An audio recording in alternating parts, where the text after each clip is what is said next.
শ্ৰদ্ধাৰ ৰাইজ বহুতে মোক এইকেইটা দিন সুধি আছে যে এডিআৰইৰ অৰেলবিলাক কেতিয়াৰ পৰা আৰম্ভ হ'ব।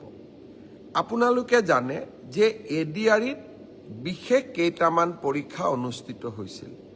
প্ৰথম আছিলে গ্ৰেড 3 ড্ৰাইভাৰ, ষ্টেনো আৰু ইলেক্ট্ৰিচিয়ান অৰ্থাৎ APDCLৰ কাৰণে। আজি আমি সিদ্ধান্ত লৈছোঁ যে গ্ৰেড 3ৰ কাৰণে কম্পিউটাৰ টেষ্ট, ড্ৰাইভাৰৰ কাৰণে ড্ৰাইভিং টেষ্ট, ষ্টেনোৰ কাৰণে ষ্টেনোৰ ব্যৱহাৰিক টেষ্ট আৰু ইলেক্ট্ৰিচিয়ানৰ কাৰণে ইলেক্ট্ৰিচিয়ানৰ স্কিল পৰীক্ষা কৰাৰ যিটো পৰ্যায় তাক আমি 15 জুনৰ পৰা আৰম্ভ কৰিম আৰু এই সমগ্ৰ ব্যৱস্থা আমি এটা মাহৰ ভিতৰতে সম্পূৰ্ণ কৰিম।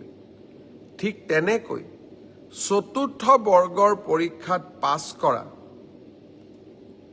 প্ৰাৰ্থীসকলৰো অৰেল আমি 15 জুনৰ পৰা আৰম্ভ কৰিম আৰু এমাহৰ ভিতৰত ইয়াক আমি সম্পূৰ্ণ কৰিম। অলপ আজি বা কালি বা পৰহি ৰাজ্য চৰকাৰে আপোনালোকক আনুষ্ঠানিকভাৱে দিন আৰু বাৰ আপোনালোকক জনাব।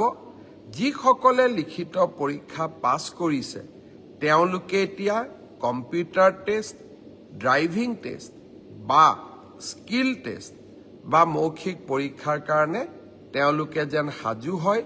15 জুনৰ পৰা এই প্ৰক্ৰিয়া আমি আৰম্ভ কৰিম। মোক আৰু এটা প্ৰশ্ন বহুতে সুধি আছে যে PGT আৰু গ্ৰেজুৱেট টিচাৰৰ পৰীক্ষাৰ ৰিজাল্ট কেতিয়া দিব। আমি 5 জুন তাৰিখে প্ৰভিজনেল ৰিজাল্ট এনাউন্স কৰিম। 5 জুনত প্ৰভিজনেল লিষ্ট এনাউন্স কৰাৰ পিছত আপোনালোকৰ ডকুমেণ্ট ভেৰিফিকেশ্যন হ'ব আৰু যিসকলৰ ডকুমেণ্টছ জেনুইন হ'ব তেওঁলোককে আমি চূড়ান্তভাৱে পৰীক্ষাত উত্তীৰ্ণ হোৱা বুলি ঘোষণা কৰিম। অৰ্থাৎ পৰীক্ষাৰ ৰিজাল্ট কেতিয়া দিব? উত্তৰ 5 জুন তাৰিখে দিব।